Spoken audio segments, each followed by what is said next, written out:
Il y a des liens de mort et il y a des liens de vie. Cela donc, entrelaçant les corps et du défunt sauveur et des témoins songeurs, est-ce à la catastrophe ou au salut qu'il mène? Car voici que Jésus, descendu de la croix, gagne sa sépulture où des amis l'escortent. D'un pas léger pourtant, comme dansant autour de l'époux, il ne semble pas triste, comme si le tombeau, cette cavité dans l'angle supérieur droit, vers lequel ils accompagnent le Christ, avait pour eux l'attrait d'une chambre nuptiale où sera célébrée dans le silence et l'ombre quelque intérieure noce. Cette résurrection que leur âme réclame, que sa bouche a promise. Pour l'heure, cependant, le corps du Christ ressemble à un cadavre et qui pèse au bras de ses amis, soutenu par ces longues bandes de tissu, les mêmes dans lesquelles vraisemblablement Joseph d'Arimathie, à la barbe, penché derrière notre Seigneur, Saint Jean l'évangéliste, en rouge à gauche, et Nicodème, en vert à droite, ont passé ses membres sacrés lorsqu'ils l'ont détaché de la croix.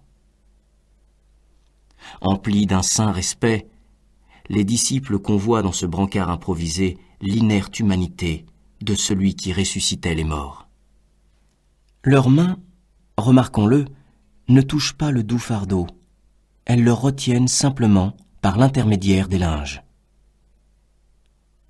Aussi, le corps, quoique sans âme, semble se mouvoir par ses propres forces et presque marcher seul, comme le suggère l'ondulation qui incline le visage à droite et les jambes à gauche. Non, vraiment, Jésus n'a pas ici la rigidité d'un cadavre, moins encore l'aspect d'un supplicié. Nulle trace, en effet, sur ces flancs que le peintre découvre à notre dévotion, des innombrables plaies de la flagellation, des coups des tortionnaires, et sur ce front bombé, si lisse, où sont les déchirures du couronnement d'épines, et sur ces pieds indemnes, et sur la main comme au côté les douloureux vestiges d'un si récent supplice.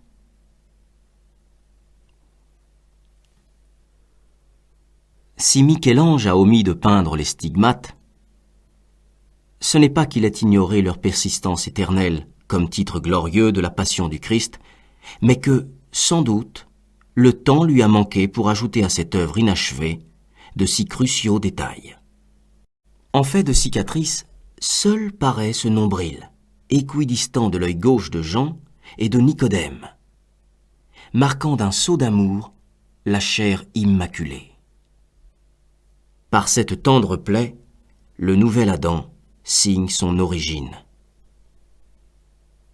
C'est bien d'une femme élue d'entre les nôtres par le Saint-Esprit que le Dieu fait homme a reçu l'organisme de notre rédemption.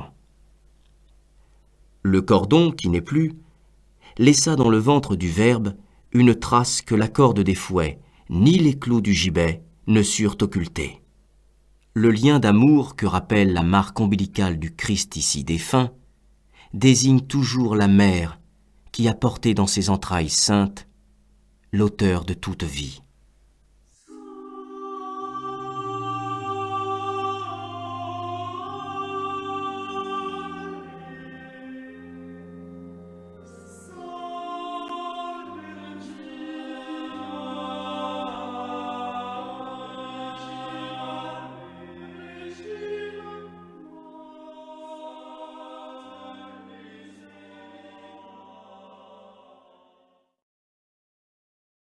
Le même inachèvement du tableau laisse supposer que le peintre réservait à Marie, sous le buste de la Sainte Femme à droite, l'angle inférieur droit du tableau non peint, où malheureusement, seul un certain contour évoque la silhouette agenouillée de la Vierge. La posture de Sainte Marie-Madeleine, à gauche, la boucle ornant son oreille désignerait la pénitente, nous renseigne sur celle qui était prévue en vis-à-vis pour la mère du Sauveur. Les disciples, enfin, occupent de part et d'autre du Christ une position symétrique. Les couleurs coordonnées de leurs vêtements accentue la complémentarité de ces porteurs du Seigneur, véritables Christophe. Saint Jean est en effet couvert d'une tunique rouge, ourlée de vert. Nicodème, d'une tunique verte sur une chemise rouge. Les rubans par lesquels ils soutiennent le Christ parachèvent l'unité de ce trio central. Cela non seulement à cause de la cohésion intrinsèque que l'entrelacement des liens autour des trois corps confère à ce groupe, mais surtout à cause de la référence qu'induit cette composition si particulière à une œuvre d'art antérieure et non moins prestigieuse, dont la découverte a frappé Michel-Ange et dont le souvenir l'accompagna toute sa vie. Mais cet autre chef-d'œuvre n'est pas un tableau. C'est une statue. Le Laocoon. Exhumé à Rome vers 1506, ce groupe provenait de Rhodes, où l'avaient sculpté 3 artistes antiques, 17 siècles plus tôt. Il représente le grand prêtre Laocoon, étouffé avec ses 2 fils par 2 serpents. Or, la mise au tombeau reproduit la sculpture de ce groupe où Laocoon est remplacé par le Christ, les 2 garçons par Saint Jean et Nicodème, les reptiles enfin par les bandes d'étoffe blanche. Celle-ci, dont nous avons présenté plus haut la fonction, dessine en effet par l'enchaînement de leurs boucles autour des 3 hommes, depuis la poitrine, l'épaule droite et les hanches de Jean, en passant sous les aisselles et sur le torse du Christ, pour ensuite enserrer la taille et le dos de Nicodème jusqu'à l'épaule droite, redescendre par sa main gauche jusqu'à celle de Jean, sous les jambes de Jésus, par-dessus celle de Jean, dont la dextre laisse couler vers son pied le dernier anneau de tissu. Un entrelacement reptilien. Avant d'exposer quelles étonnantes perspectives la référence au Laocoon nous ouvre pour l'analyse spirituelle de la mise au tombeau, observons quelle similitude objective suggère le rapprochement. Le Christ, nu comme Laocoon, se tient au centre du groupe. Son torse opère une torsion semblable vers la gauche. Son avant-bras gauche est masqué par celui de Nicodème, comme celui de Laocoon par le serpent. Son bras droit est invisible, tout comme avant la restauration manquait celui de Laocoon. Par rapport à la verticale de leur corps, les cuisses du Christ et celles de Laocoon s'orientent vers la droite. Leur jambe droite étant plus fléchie que la gauche. Leur tête est inclinée vers leur épaule gauche. En revanche, les pieds joints du Christ rappellent ceux du garçon de gauche. Le dénivelé qui sépare les pieds de Saint Jean, de part et d'autre de la première marche, est de même hauteur que dans le Laocoon, la base du socle sur lequel est assis le grand prêtre. L'entièreté des jambes de Saint Jean, dont la tunique par découvrement à gauche et par contact à droite laisse voir l'anatomie, est la réplique peinte des jambes de Laocoon.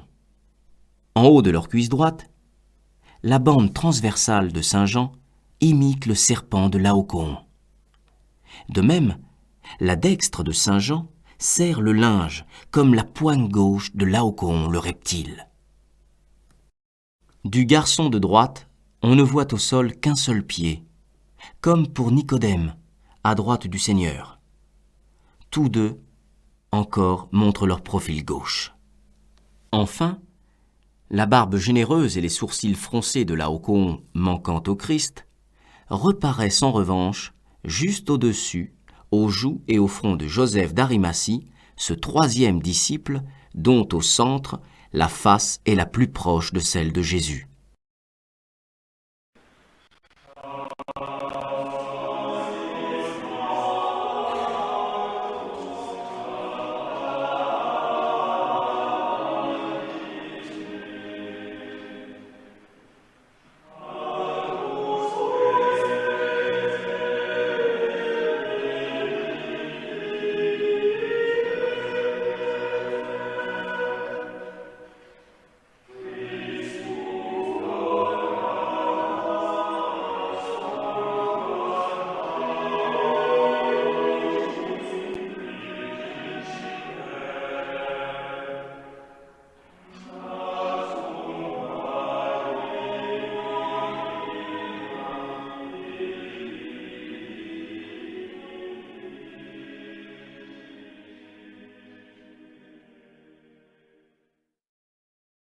Pour le propos spirituel qui est le nôtre, prenons simplement acte des similitudes formelles entre ces deux œuvres.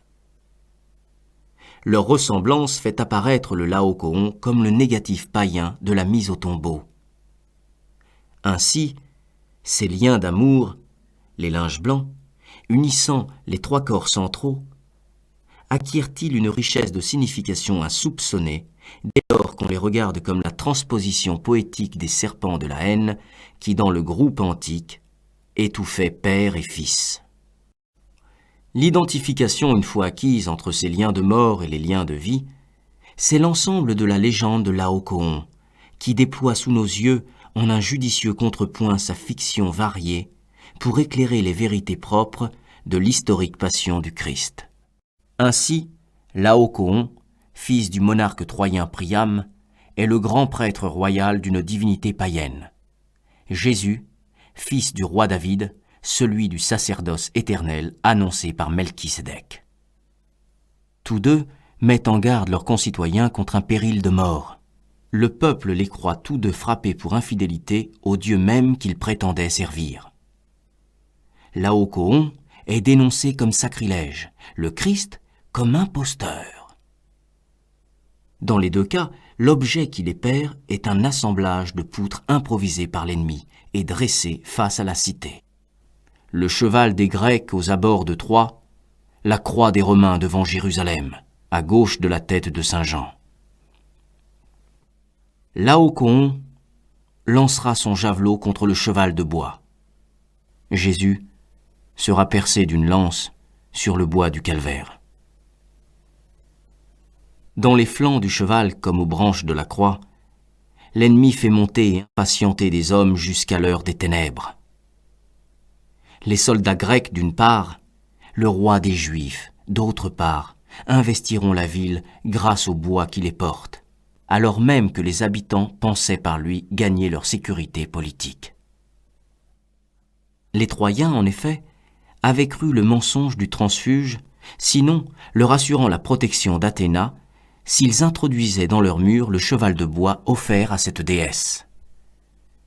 Se fiant au traître Judas, le pontife Caïphe, quant à lui, enleva Jésus du mont des Oliviers et l'incarcéra dans la ville où il le condamna, calculant qu'il vaut mieux qu'un seul homme meure pour tout le peuple. Or, le mépris qu'elles eurent pour l'avertissement de leur prêtre, soit Laocoon, soit Jésus, entraîna à l'extrémité occidentale du même continent asiatique la ruine et d'Ilion et de Sion. Troie fut de fait rasée par les Grecs, Jérusalem par les Romains. Ces vainqueurs étant tous deux venus de l'ouest de la Méditerranée, Lacédémone et de Latium. Cette sculpture de l'Antiquité grecque et cette peinture de la Renaissance italienne mutuellement se reflètent à l'avantage de la dernière et au bénéfice du spectateur. Considérée en elle-même, la fable du Laocoon est suggestive, certes, mais quel surcroît de sens lui confère la révélation chrétienne? Au lieu d'une méditation désespérante sur la condition humaine, le Laocoon devient dans l'axe du calvaire l'annonceur païen de l'unique sacrifice. L'impuissance du grand prêtre mythique appelle et révèle l'efficacité parfaite de la crucifixion, acte par excellence du grand prêtre historique et divin Jésus-Christ. Développons cette correspondance. Le Fils de Dieu vient de mourir en croix pour sauver tous les hommes. Puisque sa passion qui s'achève entre les bras des disciples et le sacrifice rédempteur, les liens de charité qui joignent au corps mort Jean et Nicodème sont des liens de vie qui les mènent au-delà du sépulcre, au salut. Par contraste, les liens qui attachent au corps bien vivant de Laocoon ces garçons les conduisent à la mort. Car autant les serpents de Laocoon, monstres bestiaux, sont l'enlacement d'une chair venimeuse nullement assumée mais subie par ses fils, autant les linges de la mise au tombeau, instruments d'une délicate compassion pour le corps meurtri, sont librement portés par les disciples. Serpents et rubans symbolisent donc une notion commune, celle de filiation. Les reptiles, suggère une filiation matérielle, asservie à l'espace et au temps. Les linges décrivent une filiation spirituelle, que la grâce émancipe des contraintes terrestres. Cette alternative nous oblige à prendre parti. Que disons-nous de nous-mêmes? De qui nous reconnaissons-nous les fils? De quelle valeur, de quelle histoire, de quelle vision du monde, de quel esprit nous prétendons-nous les héritiers? Or, la première filiation est oppressive. Elle évoque toutes les relations mauvaises que nous entretenons contre les lois de notre nature humaine et contre la vocation divine que ces lois nous rappellent. Nous sommes alors liés par le mensonge, le vice, la complicité, le crime a tel objet impropre. Chose visible ou invisible désignée par nos actes comme le centre de notre existence et que symbolise dans le Laocoon le personnage central du Père dont les fils ne peuvent plus s'écarter. Ils ne se réfèrent à lui, ils ne gravitent autour de lui comme des météores approchant d'un trou noir que pour leur plus ou moins prompte perte. Pris aux anneaux de nos péchés, nous mourrons comme ces enfants, d'une constriction d'autant plus efficace que nous nous croyons libres. Seule est vraiment libératrice la seconde filiation.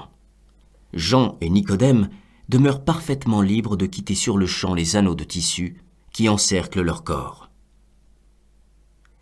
Car ces liens les unissent au seul objet vivant, Dieu, dont la grâce préserve de la corruption le corps bientôt glorieux de Pâques. Au seul objet qui ne pèse pas, les pieds du Christ flottent au-dessus du sol.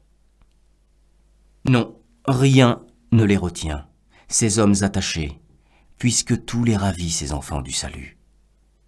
Aussi, la douleur de l'ensevelissement laisse-t-elle ici rayonner selon l'inspiration de Michel-Ange une paix qui dore les visages, adoucit les postures et fortifie les âmes. De la surface lisse surtout, du corps très sain au centre, une candeur émane qui paraît couler depuis le sein du Christ et par ses linges pâles, comme des sarments étreignant les disciples jusqu'aux saintes femmes. Alors que les serpents vomissaient le venin dans le flanc des victimes, ces ruisseaux de blancheur semblent sourdre du Christ irriguant ses porteurs. Dans la douceur d'un lait, il vient laver les pleurs et recouvre qui l'aime par l'onction d'une huile.